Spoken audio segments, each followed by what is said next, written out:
glavači so posebni v tej družini kitov, ker veliko delfinov žvižga, naši kiti pa samo klikajo. In te skupine klikov si izmenjujejo v pogovorih. In v bistvu do sedaj so znanstveniki to analizirali kot neko Morsejevo abecedo, ker vsaka skupina teh klikov ima različno število klikov in pa med njimi čas.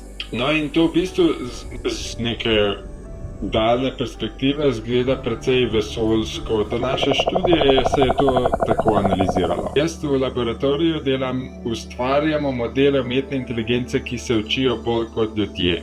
In na eni točki smo začeli trenirati naše modele na kitovščini namesto na ljudeh.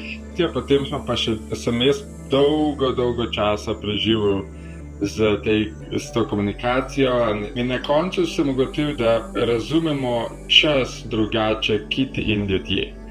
V bistvu v vodi čas očitno malo počasneje teče in ko te klike postaviš bolj skupaj, ko vzameš čas stran iz teh klikov, potem sem opazil te čudovite, strukturirane, diskretne vzorce, ki so v bistvu analogni človeškim vokalom. Ta študija sugerirata, da je to ena najkompleksnejših komunikacij živali, kar jih poznamo.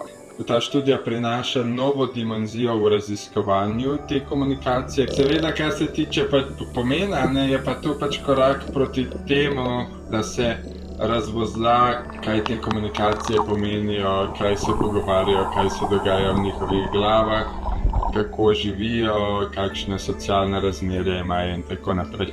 Težava je v tem, da s kiti imamo veliko skupnega, recimo ustvarjajo družine in klane, ki recimo štejejo po tisoče posameznikov, ki se združujejo v dialektalne, se pravi narečja imajo in tako naprej. Po drugi strani pa njihov svet je zelo drugačen, recimo nikoli ne vidijo drevesa, potapljajo se v bistvu za 1 uro, grejo v globine do 2-3 km globoko.